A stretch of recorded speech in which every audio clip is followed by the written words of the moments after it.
Olá, tudo bem?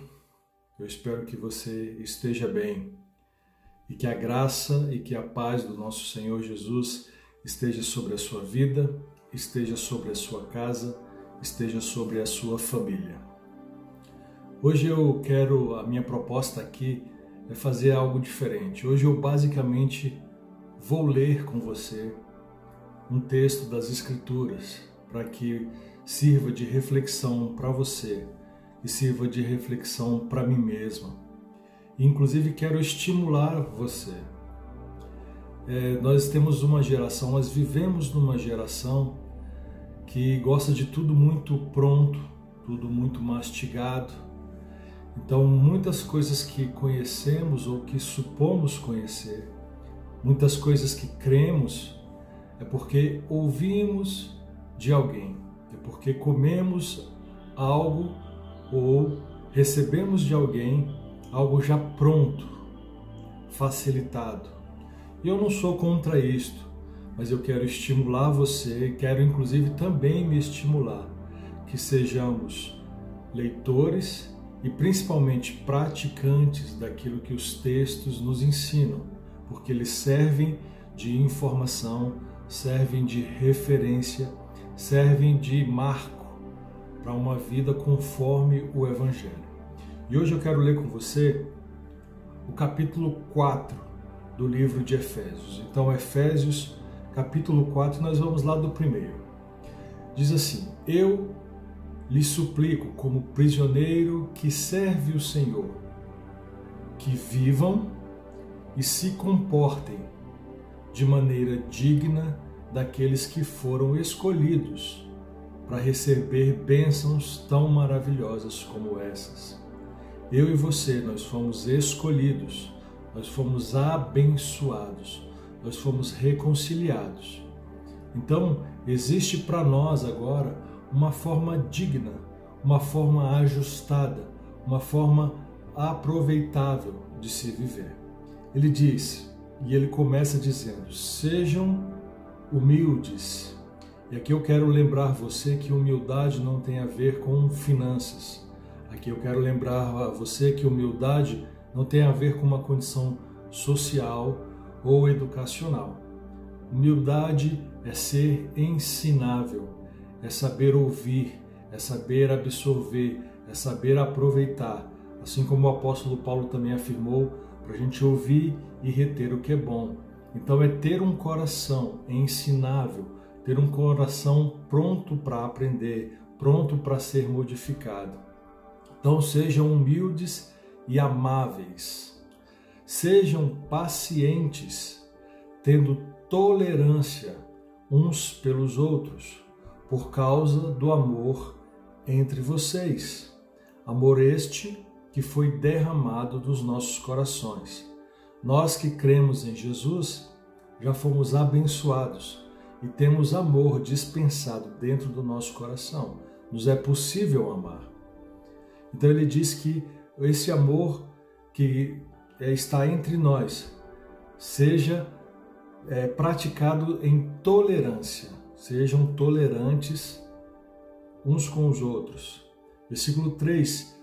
Procurem de todas as formas conservar, por meio da paz que une vocês, a unidade que o Espírito Santo dá.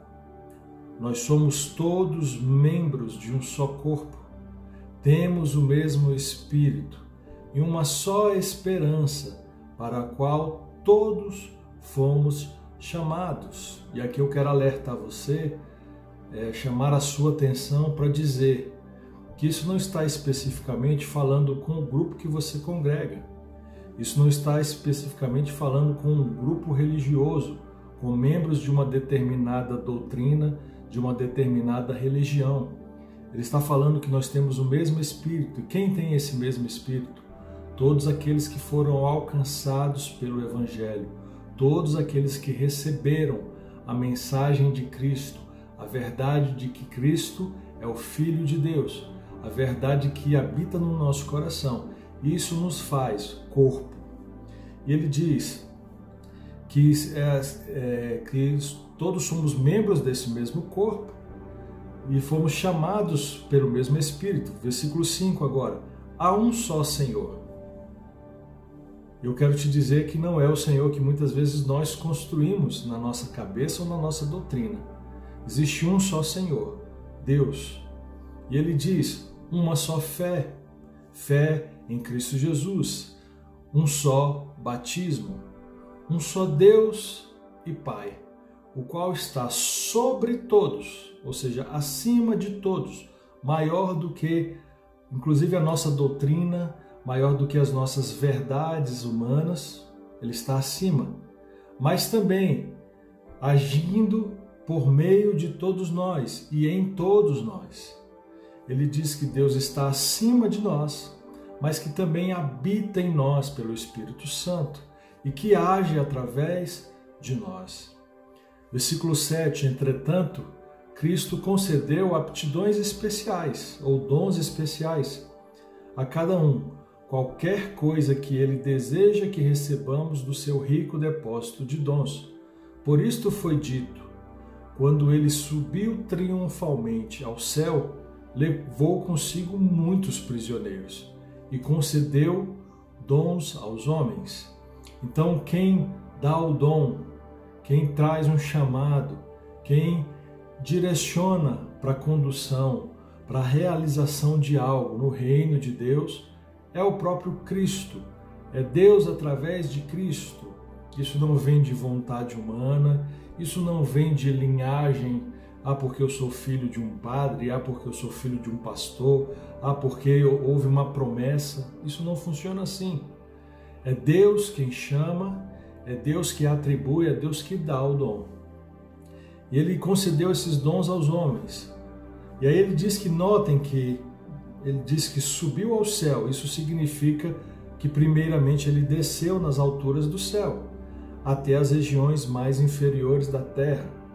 Aquele que desceu é o mesmo que subiu acima de todos os céus, a fim de que Deus pudesse encher consigo mesmo em toda parte todas as coisas. E Ele escolheu alguns para apóstolos, outros para profetas, outros para evangelistas, outros ainda para pastores e mestres.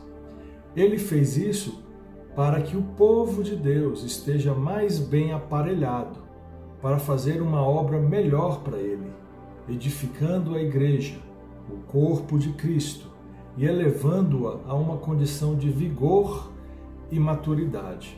E aqui eu chamo a sua atenção para isso. Muitas pessoas encaram os dons ministeriais como se fossem cargos, e que por terem recebido esse chamado, eles são pessoas superiores, mais abençoadas, mais poderosas, ou pessoas que detêm a verdade. E isto não combina com o texto. O texto acaba de nos informar que esses dons foram designados a algumas pessoas para que eles sirvam de edificação, para que eles sirvam de apoio, para que eles sirvam de ajuda, de serviço para o corpo de Cristo. E aí, isso vai levar, essa ajuda, esse apoio e essa caminhada em Cristo leva à maturidade. Versículo 13. Até que finalmente todos tenhamos a mesma fé. Veja que é para aproximar, é para igualar, é para trazer conhecimento, é para ampliar os irmãos. Até que finalmente todos tenhamos a mesma fé quanto à nossa salvação e quanto ao conhecimento de nosso Salvador, o Filho de Deus. E todos nós nos tornemos maduros no Senhor. Veja que há um fim, veja que há um objetivo do chamado. E aqui eu quero chamar a sua atenção. Se você fez de algum desses chamados, fez de alguém que tenha um chamado específico, o seu dono, o seu senhor, mude de posição. Ele é apenas um contribuinte, um colaborador, para que você se torne alguém ainda mais livre, alguém amadurecido, alguém capacitado para andar no caminho do Evangelho. É para isso que serve o pastor, É para isso que serve o mestre, é para isso que serve o evangelista, o apóstolo, para edificação, para trazer a maturidade, para aconselhar, para exortar, para consolar, porque essas são as coisas que vêm com o chamado. Então não seremos mais, versículo 14, como crianças, sempre mudando nossa ideia a respeito daquilo que cremos, porque alguém nos disse uma coisa diferente ou habilmente mentiu para nós. Sabia que existe isso no meio daquilo que se chama corpo de Cristo? Mentira, engano ou até mesmo vontades escusas, escondidas. Por isso a advertência de tomarmos cuidado. Irmãos, Cristo é o nosso mentor, Cristo é o nosso mestre. As pessoas podem até contribuir para esta caminhada, mas Cristo é o mestre. Se você acreditar nisso, se você confiar que Cristo é o mestre, você nunca vai se decepcionar. Eu conheci e conheço algumas pessoas que são decepcionadas, que elas se dizem decepcionadas com a igreja, com Cristo, mas na verdade elas estão decepcionadas com as outras pessoas e estão decepcionadas por serem tão enganadas e por terem sido tão enganadas e iludidas por tanto tempo. Há uma necessidade que o corpo caminhe em maturidade, em simplicidade, mas principalmente na verdade. E aí ele diz sobre a direção, em vez disso seguiremos, versículo 15, em vez disso seguiremos com amor, a verdade em todo o tempo, falando com verdade. Olha que lindo. Tratando com verdade, vivendo em verdade. E assim nos tornaremos cada vez mais e de todas as maneiras semelhantes a Cristo, que é o cabeça do seu corpo, a igreja. Sob a direção dele, todo o corpo se ajusta perfeitamente. Veja que é sob a direção de Cristo. E cada um dos membros, em sua maneira particular, auxilia os outros membros, de tal modo que todo o corpo seja saudável e cresça, ouça agora, em amor. Então, eu lhes digo isto, falando pelo Senhor, não vivam mais como os incrédulos, pois eles estão cegos e confundidos. Seus corações fechados estão cheios de trevas. Eles estão muito distantes da vida de Deus, porque fecharam seus corações e não podem compreender seus caminhos. Não se preocupem mais com o que está certo ou errado, e se entregaram a práticas impuras. Nada os detém e são guiados pelas suas mentes malvadas e sua imoralidade desenfreada. Veja que interessante, eu vou ler de novo. Não se preocupem mais com o que está certo ou errado e se entregaram a práticas impuras. Não os detém nada os detém e são guiados pelas suas mentes malvadas e a sua moralidade desenfreada. E eu vejo tantos irmãos querendo transformar todo mundo, todo o planeta, os bilhões de habitantes do planeta, em servos de Cristo. Eu quero te dizer, irmão, que isso não vai acontecer. Não vai. Isso é bíblico. Não são todos que vão crer, não são todos que vão querer o caminho do Evangelho. E eu e você, nós devemos, sim, falar do amor de Deus, principalmente viver o amor de Deus. Mas está na hora de você cuidar da sua casa, cuidar da sua vida e seguir em paz, como nós lemos. E deixar que Cristo e que o seu Espírito faça ao outro, mostre ao outro, abra o caminho às outras pessoas. E quando eu digo que é uma ilusão de querer transformar todo mundo em filho de Deus, porque não é você que transforma, não sou eu. Não é a minha força, não é a minha pregação, não é a sua pregação, não é a sua oração. É o Espírito Santo de Deus. E diz que Ele sopra por onde quer, Ele vai para onde quiser, faz da forma que quiser. E eu vou terminar. Esse, porém, não é o caminho que Cristo ensinou a vocês. Se realmente vocês ouviram sua voz e aprenderam de Jesus as verdades relacionadas a Ele, então desfaçam-se dessa velha maneira de viver, a velha natureza que era parceira nos seus maus caminhos, completamente corrompida, cheia de imoralidade e engano. Agora suas atitudes e os seus pensamentos devem ser constantemente, todos os dias, renovados. Sim, vocês devem revestir-se do novo ser, criado por Deus, que é parecido com a sua natureza, santa e justa, proveniente da verdade. Deixem de mentir uns aos outros. Falem a verdade, pois somos membros do mesmo corpo. Quando estiverem irados, não pequem alimentando seu próprio rancor. Não deixem que o sol se ponha antes de resolverem as suas diferenças. Não deem oportunidade para o diabo. E eu acho interessante que ele junta na mesma frase oportunidade para o diabo e confusão entre você e outra pessoa. Veja que interessante. Muita gente fica achando, porque o diabo está fazendo isso, há um espírito não sei o que, há uma macumba. Mas ele diz que dá lugar ao diabo. É você deixar ira entre você e o seu irmão. É você deixar confusão, é você criar confusão. É você não procurar a paz. Isso é dar lugar ao diabo. Se alguém, versículo 28, anda roubando, deve parar com isso e começar a utilizar suas mãos para trabalhar honestamente, a fim de poder repartir com aqueles que estão necessitados. Evitem a boca suja, digam só o que é bom e útil àqueles com quem vocês estiverem falando, e o que resulta em bênção para eles. Não façam o Espírito Santo entristecer-se pelo modo de vocês viverem. Lembrem-se que Ele é quem garante que vocês estarão presentes no dia da redenção.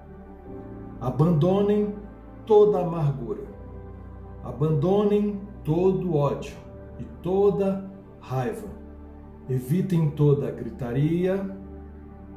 Interessante isso, né? Às vezes a gente vê, inclusive em reuniões, só gritaria. Evitem gritaria, insultos e maldades. Em vez disso, sejam bondosos uns para com os outros, compassivos, perdoando-se mutuamente, assim como Deus os perdoou por pertencerem a Cristo. Veja que interessante, nós lemos o capítulo todo e daqui com certeza ouvimos e tiramos boas práticas, coisas em que devemos nos esforçar para praticar. Eu quero aconselhar você, eu quero incentivar você. Leia a Bíblia sim, como diz no ditado popular, leia de carreirinha. Leia o texto, cuide das palavras, ouça, e o Espírito Santo vai nos ensinar, vai nos ajudar, vai nos aconselhar. Que Deus abençoe você, que você possa refletir, meditar e que essa semana, eu oro para que essa semana seja para mim e para você uma semana de transformação, uma semana de metanoia, uma semana de construção do Evangelho na nossa mente, para que possamos seguir em paz e praticando o amor. Deus abençoe você e, se Deus quiser, até uma próxima.